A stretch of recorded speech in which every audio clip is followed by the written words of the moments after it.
Здравейте и добре дошли отново в моят канал. Не сме се виждали от много отдавна, не съм качвала от поне 2 месеца. И напоследък постоянно ми пишете коментари навсякъде, кога ще има ново видео, защо не качваш, защо спря да качва. И затова реших отново да се завърна в моят канал и да кача ново видео. И какво по-добро от TikTok рецепти? Знаете, че аз просто започнах напоследък само такива видеа да снимам. Направих 50 000 части, но реших да направя сега едно такова генерално видео с завръщане. За целта намерих 3 рецепти, които са супер лесни, с много малко продукти, но изглеждат много вкусни и сега с вас ще ги изпробваме. Ако искате да продължавам с видеята и да нямам повече такива дълги почивки, харесате видеото, абонирайте се за канала ми и пишете долу в коментарите какви видеа искате да качвам. Първата рецепта, която ще пробваме с вас е за суши. Тази рецепта я видях от един български креатор. Като за целта човека просто заменя водорасловите тези кури с краставица. Отгоре слага сьомга, която съм купила. Той слага някакво крема сирене, аз сложа Филаделфия. И това е. Навиваме ги, разрязваме ги и ще видим какво ще се получи. Ето тук имам такава подложка и отгоре сложих едно фолио, за да може върху него да почваме да редиме. Първо краставицата трябва да си я обелим на ни такива лентички с белачката. Като той го направи с самата обелка. Аз така ще започна от тук. И трябва да си съберем цялата краставица, да си направим на такива тънки лентички. Ето така, точно както той ги правеше. Така хора, след супер много дълго белене, ето вижте краставицата успях да я обеля. Малко ме заболя ръката, така че това малко не си заслужава. Много дълго време се бели. Но както и да е, нареждате я ето така, за да ги застъпвате, за да не е толкова тънък слоя, за да се получи по-дебел слой, да може да се навие. И така се надявам да е добре. Сега, следващата стъпка е, той отгоре го мажа с крема сирене, ние ще сложим Филаделфия. Взимате си от Филаделфията и хубаво намазвате навсякъде. То малко трудно се маже, защото тази краставица е по-влажна, но нищо. Ще успеем да намажем някакъв слой. Добре хора, не знам този човек как го е направил, но казвам ви върху краставица да мажете крема сирене или Филаделфия или каквото и да е много трудно. В смисъл, аз тук трябва с ръчичка да си го мажа, не знам. Върху краставица е много трудно, защото то се плъзга. 5 минути по-късно е намазано, не е много добре, но толкова мога. Сега, следващата и последна стъпка е сьомгата. Взимаме си едно парченце и си ги нареждаме ето така тук. Няколко парченца ще си сложа. Ето така, само в началото слагаме една линия. И сега следва трудната част, навиването. Така, това, което той прави е да си помага с това фолио. Така че ето така лекичко го навиваме. Като отлепяме от фолиото и си помагаме с фолиото, за да го държиме в форма.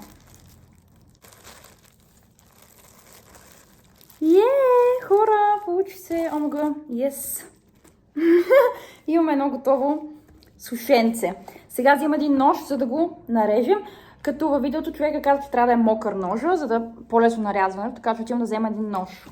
Знам да видим как ще ми се получи рязането. О, не, този нож няма да стане. Много е трудно. Вау! Получава се горе-долу. Много се разпадат, обаче нищо слагаме ги в една чиника. Мале, много се разпадат. Ами ето ги хора нашите сушенца. Ако не е друго, поне са много красиви. Реално, следахме точно рецептата както си във видеото, така че това ни се получи. Сега ще ги пробваме. Хора, светлината ни се развали, защото се стъмни навънка и пуснах лампа, затова ви се извинявам, че ще е различна светлината. Но продължаваме с видеото. Както виждате, нашите сушенца са готови. Следвах рецептата и е време да ги пробваме. Тъпото е, че много се разпадат, хора.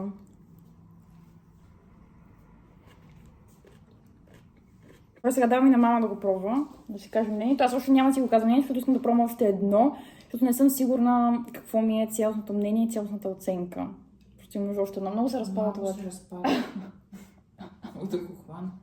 Защото заради краставицата. Краставицата е много разпадаща се. Добре, ще взема още едно. Свежо е. Лекичко. Но нещо му липсва. Да. Някаква подправка, нещо солово. Да. Безвкусно, защото красавицата е много водна и само сьомгата реално се усеща. Но е вкусно. Лекичко е. По-лекичко от нормалното суши. И много свежичко. Да, а много трудно се яде. То въобще не може да се вземе. Да. Моята оценка от 1 до 10 е може би 8. Защото някой между другото ми беше написал под едно от видеята с рецептите, ма ти защо никога не даваш 10 от 10? Ами, защото просто аз съм много критична и има някои, които трябва да са много, много добри, да нямам никаква забележка към тези рецепти, да им дам 10 от 10. Това е добро, в смисъл вкусно е, лекичко е, но да знам, не ми хареса първо, че много време отнема да я таковаш тази красавица, да я бейлиш, докато се получат тези лентички. Второ, тази красавица се разпада супер многото и някакси, може би трябва по някакъв по-различен начин да се обели, за да не е на такива малки парченца да се разпада по този начин. Аз съм забележили, затова давам 8. Иначе е вкусно, харесва ми, готино е, лекичко е и е може би по-здравословно, не знам, нямам представа. Може да го пробвате и вие, защото е много лесно и нищо не ви трябва толкова много. Втората рецепта е даже според мен по-лесна от предишната. За нея ни трябват само хляб и шоколад, течен шоколад. Това е малко подразахар за накрая за посипване. И не знам как да ги нарека, но се получават някакви такива като кифлички или по-скоро някакви хлебчета с шоколад вътре. Леко се запържват и са готови. Така че сега ще ги направим, ще ги изпробваме с вас, защото ми е много интересно да видим дали се получават, защото ако се получават е някаква много лесна рецепта. И ако са вкусни, е много голям плюс тази рецепта за нас, защото може да се използвате и да си я правите по всяко време. Целта обаче ни трябва е такъв ринг, не знам дали имате, който е като формичка кръгла, за да може, така както ни е филийката, да си оформим от нея едно ето такова кръгче. Всъщност две ще направя, защото едно може да ще е малко, а пък повече от две, ако не се получи, ще е много. Така, след което като ги оформите двете кръгчета, с точилката си ги разточваме. Ето така, много малко ни трябва, просто да стане така като едно блатче. И другата също е така, 2-3 пъти само. Сега си ги мажем с шоколад. Какъвто шоколад искате, такъв може да използвате, нутела, нокрема, какъвто искате. Аз харесвам този за нокрема, затова с него ще ги намажа. Мажете си ги колкото искате. Аз лекичко ще ги намажа. Сега си ги намазах и двете. Сега следващата стъпка, която е във видеото, е така си ги сгъват на две. Така, сгънах си ги на две. Ето така и сега всъщност е така с пръсти си ги залепвате по-добре отстрани. За да не излиза може би шоколада. Но то аз много ги намазах и почна да ми излиза шоколада.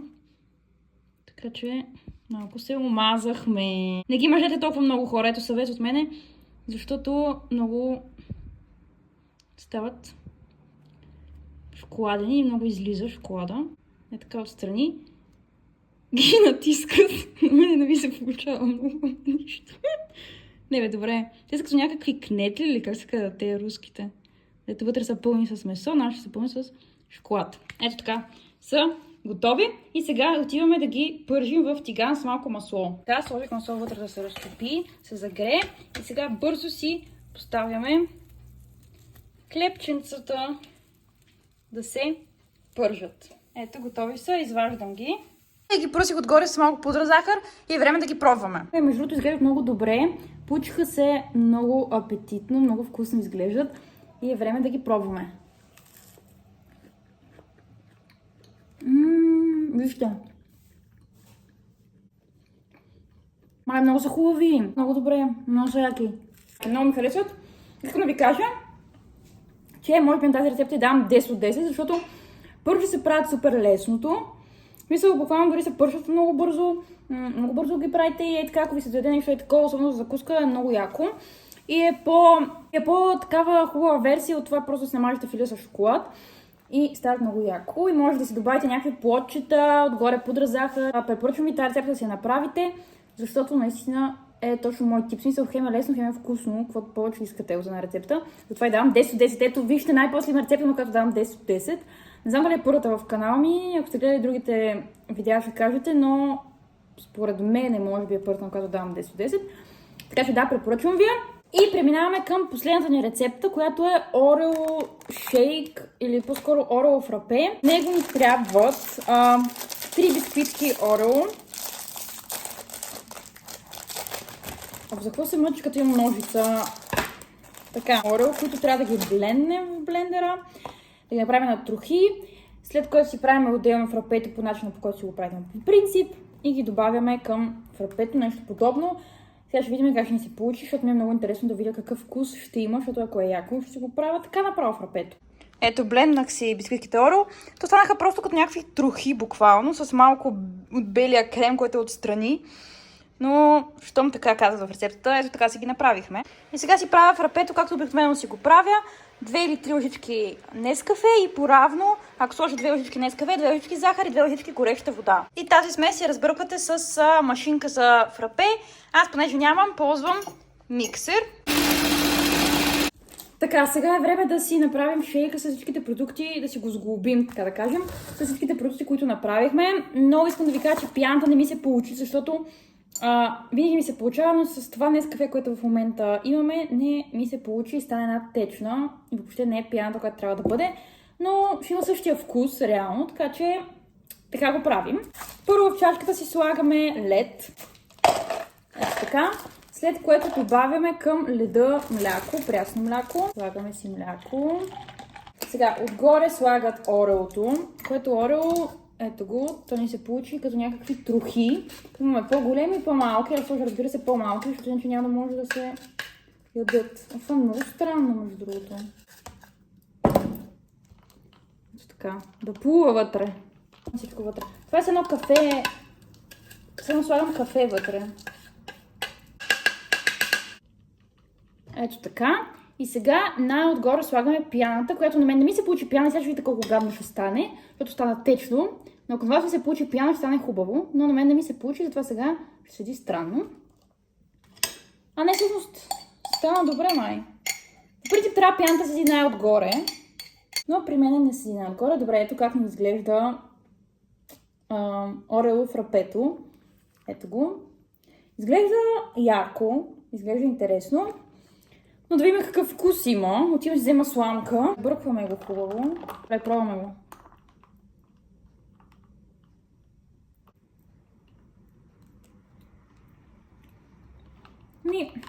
Сега опитате фрапе с трошички Орео, буквално. Интересно е просто, не обичам, когато пия нещо и да има нещо, което да дъвча, разбирате ли, някакво странно е. Вкусно е просто, това е като се да си разнообразите малко нормалното ви фрапе. Но ако харесвате такъв тип различни неща, си го направете, пробвайте го. Интересно е, вкусно е. Просто мен не ме кефи. Затова ще му дам 7.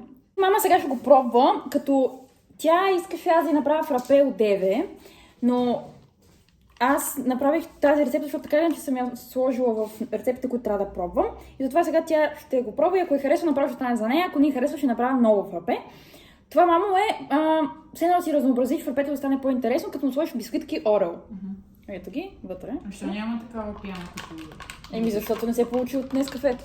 Ето, пробвай го. Заради Нескафето ли? Да. Много хубаво. Харесва ли ти? Да. Колко му даваш? Даже не се усещат бисквитките. Да, просто е по-странно. За мен не ми харесва много, Малко защото... по-сладко е. А от другите, които ми правиш, Да, защото... не стои така хомогенно, нали, защото може би заради остатъците от бисквитите. Да, и това е малко странно. И ще го изпия, не е лошо, приятно е на вкус. Добре, колко му даваш на 10? 8. Ай, няма такава 8, пяна, не прилича да. на фрапе. Да, защото тогава си го разбърках за това. Да. Добре, аз му дадох 7. Окей, иначе можеш да си го пиеш. Добре. Благодаря. Остава за тебе. Иначе хора, това е моето видео. Надявам се да ви е било интересно, да ви е харесало. Това са трите ми рецепти. Като цяло сега се замислих, че първата рецепта с краставицата може би трябваше отгоре да я попия с салфетка, за да може да не е мокра самата краставица и да може по-лесно да се маже Филаделфията. Даже може би във видеото той така е направил, но не съм обърнала внимание.